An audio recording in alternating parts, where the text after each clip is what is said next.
Okay, hi, I'm Jon Akers, the director of the Kentucky Center for School Safety. And I'm Helen Carroll with the Prichard Committee. So we're sitting here with Jon today, and we're going to talk about school safety, Jon. Okay. So I've got some questions here I'd like to ask you. Sure. But also feel free to add your own comments in if there's Okay. something that you feel strongly about. Mm-hmm. So thank you for doing this for us. You're more than Appreciate welcome. it. So the focus on the Kentucky Center for School Safety is on helping Kentucky schools provide a warm culture and climate for students that helps students succeed. What do you mean by warm culture and climate? Well, I'd like to add safe, Warm and culture like that. We want the kids to feel comfortable coming to school, that they're going to be as safe as can be in our society, but yet where the teachers have a welcoming attitude, the principals have a welcoming attitude that this is a place that you want to be drawn to. But yet we have to do certain things to try to make things safer. And we have two categories. We call it hardware and heartware. A little pun on words there. But hardware, we want the building to be secured. We want all the exterior doors to be locked during the school day. And we want to have what we call a celebrated entrance, a main entrance, where the parents can come up and buzz in, much like I did here, and let us make sure that you're there for good reasons and stuff like that. And then when you come through that front door, there's where the warmth and climate should come in, where people genuinely welcome you, help you out, and try to address your concerns. And sometimes when parents come to schools, they would think that since we're in a lockdown mode, so to speak, that might be not a real welcoming environment. But in this day and time that we're involved with, we have no choices but to keep that school as safe as can be. And so we ask for the parents' indulgence to understand you may have to walk a little bit further to come around to the front door, but once you get in there, we're going to welcome you. And so part of that climate culture bit gets into the student and teacher relationship. That's probably the paramount strategy on not only academic achievement, but also maintaining safety and control in the schools is the relationship that the teachers and the kids have among themselves. So as you've done this work over the past number of years, what's been the biggest challenge? You alluded a little bit to it, but what's been the biggest challenge of implementing some of these changes within the schools? Or has there been a challenge? It hasn't been much of a challenge to implement safety issues in schools because I kind of have a phrase there: parents will forgive you eventually for flunking their kid, but they'll never forgive you for compromising their safety and security. And so most of the times when we've come with additional security measures, I have not heard anybody yet complain about it. And so the parents have been very accepting, and they understand that we're trying to maximize the security of the kids. But you know, when you look at these things, and this is one of the questions you have later on down your list there, that we can't guarantee 100% safety. Right. I wish we could. But you know, if you look at Marshall County High School, for example, where I've done a lot of work the last, obviously, 5 or 6 months, they have 87 exterior doors. Plus, I forget, probably 75 first-story windows. So to think that we're going to be able to stop anything from happening is not being realistic. But what we do find out is that when kids understand that we really care for them and want their safety to be number one, we need their help. And if they hear something or see something, they need to say something to school officials so that we can investigate those things right away. And I say school officials, including our law enforcement officers that may be in our schools. And so we can get into a little bit more of that when it gets into what can parents do for us. But I think, by and large, getting back to your question there, that I have heard very little, if any, kind of pushback on any kind of security measures that we've had. Okay, that's great. So what questions should parents ask of school leaders to make sure their children are safe at school? Okay, to make sure that their kids are safe at school, or to I think what parents need to understand is we're going to try our best to keep the kids safe in school. But like I said earlier, we can't guarantee that because of if a person has enough firepower, they can get into a school, do whatever they need to do. But what I would say to them is that they would ask the, I guess, administrators, the school administrators, do you have an emergency response plan? Is it being reviewed annually with your first responders? Are you teaching it to your teachers? And are you doing the 4 required drills both during the first 30 days of school and then again in January and February? Those are the essential questions that you would need to ask like that. Backup questions would be, do you have a supervision plan where the kids are being monitored in the morning when they arrive to school, during class changes, during lunch, and during dismissal? And so those are, the types of questions that they would ask. Now, the things that school administrators will not tell parents is what are the details of those plans. And we're protected by the Open Records Act when it comes to these type of plans that, for example, a reunification site. If we need to move the kids from a school site to another site, we're not going to advertise that because the bad guys could find out where that reunification site is and set up camp there and do bad things there. So we will keep that private, but we will let that information known if an issue arises in a school and they have to move kids from point A to point B. We'll do a one call, we'll broadcast it on radio, we'll do a website, things like this. Here's where you can pick up your kids. One of the things that is so difficult for parents to get their arms around is that when an emergency occurs at school, not to come to school. They want to be there. They want to go find their kids, right? Yeah. And that's natural. Right. But what that does is that could put several things in peril, so to speak. When we had down in Marshall County situation, we had over 100 first responders come in on there. We don't need to have parents blocking the way from these groups coming in to deal with some of these things. And in that case, we had ambulances, we had helicopters coming in and things like this. So we need to be sensitive to that issue. We're not trying to stiff-arm parents, but we need to do what our emergency management plan says, and we have worked these in concert with our first responders. And so we want to be sure that we can address these issues to the max when they're called to do so. Great. That's great. Great tips. So talk about parents asking administrators or asking the school what they're doing as you've just gone through. So what about parents talking to their children about being safe at school? You have some tips for parents? Oh, I got a lot of tips. Yeah. I go back to if you hear something or see something, say something thing. Mm-hmm. That we know in probably 3/4 of the school shootings that have occurred throughout our country that some kids knew in advance that something bad was going to happen. But yet they didn't break the code of silence and tell their mom or dads, nor did they tell any school officials like that. And so if I were a parent and I'm sitting around the dinner table with my kid, I'd say, listen, if you hear or see something like that, let me know.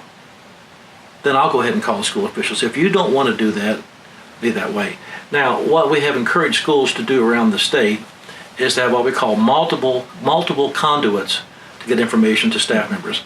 It can be face-to-face. Sometimes kids don't want to go to be seen going face-to-face to a faculty member. Oh, you're ratting on somebody, you're telling on somebody, you're narking on somebody, whatever the word they use these days is concerned.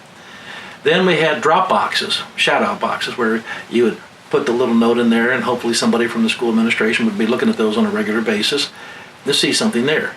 But kids don't want to be seen putting a note in there either. So then you get into the telephone tip line.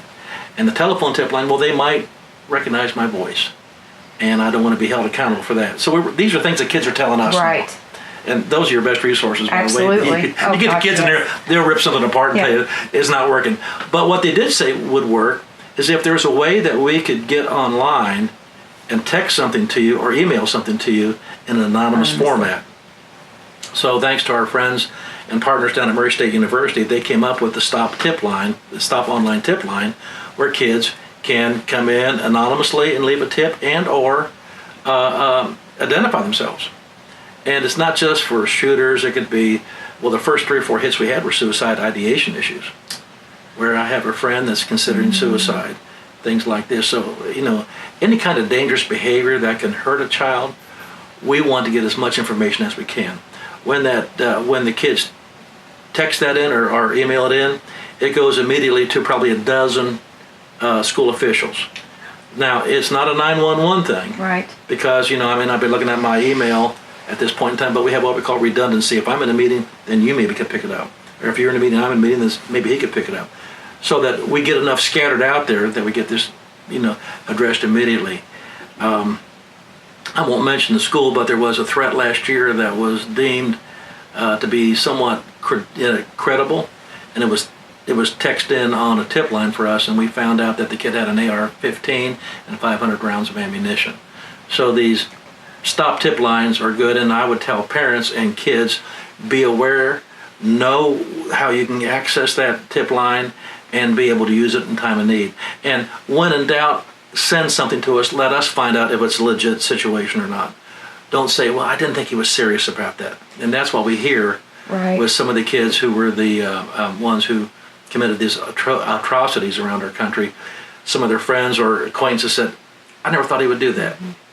Our exits are. So you talked about that. Anything else students can do? And you also talked about the anonymous tip line or calling or talking to a teacher. Is there anything else that parents could, or that you would advise students to do? You might have covered everything, but if there's something else you think. Stay active with their kids, and try to, far too often with my two boys when we raised them, how'd school go today? Fine. That was it. But you don't want to be a Budinsky, but you also want to be someone that can maybe establish a relationship with your child where you can get a little bit more information and just,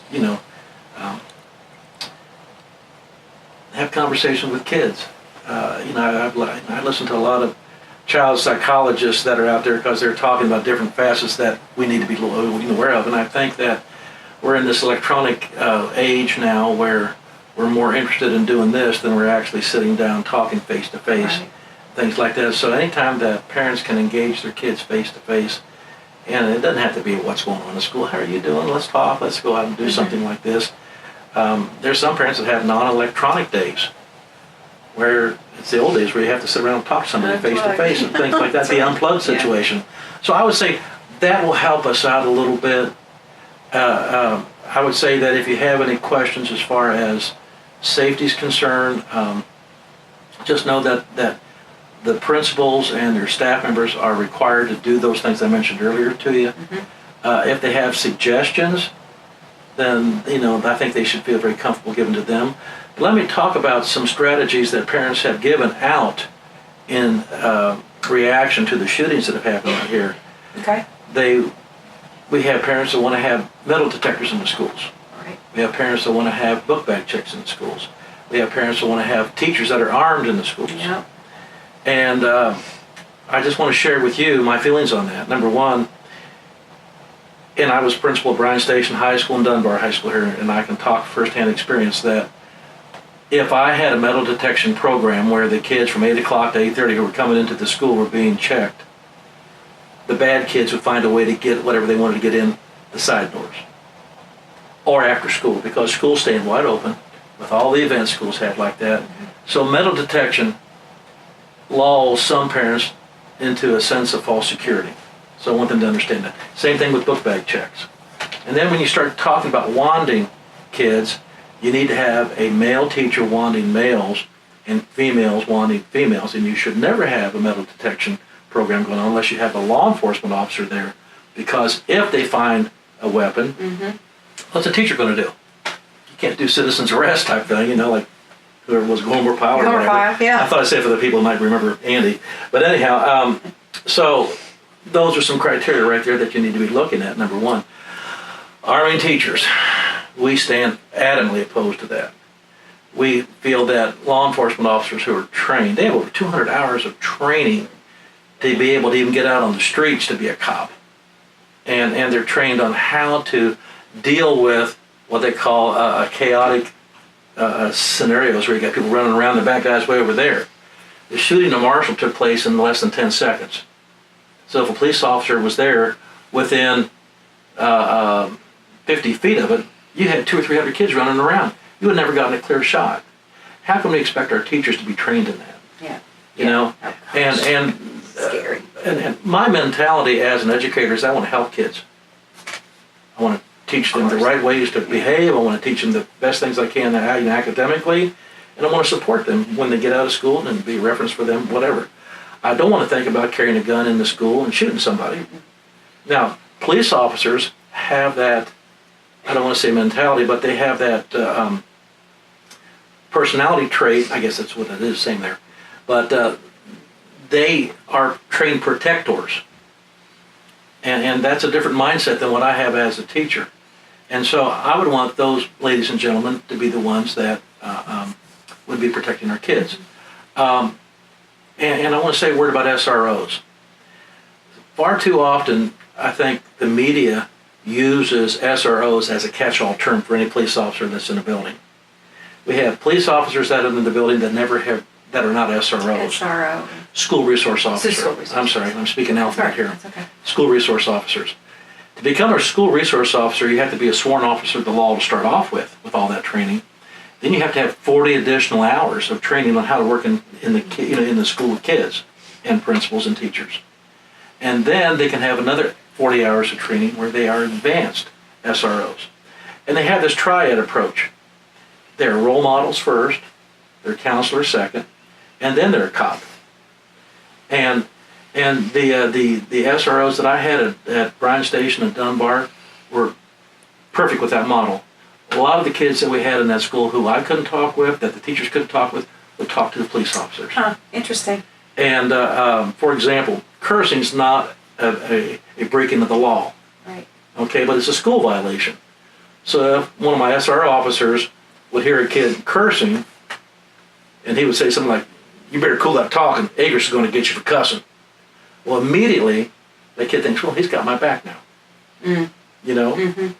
Do you want to share offer to parents to call you if they want to call you for resources? Certainly. Your website? Yes. That one on your website, that's how I... Okay, now, yes.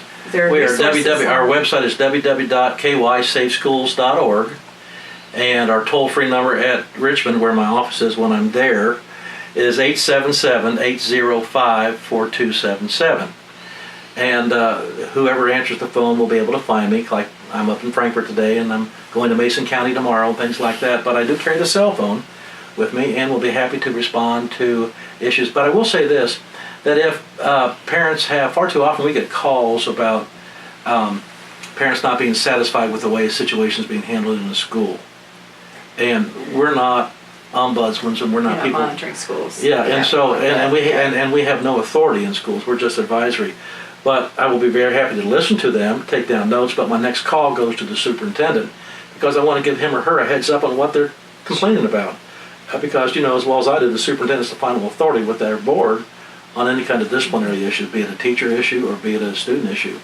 So, but if you have any safety concerns, want to know the why and what fors on some things like this, I'll be happy to talk with them.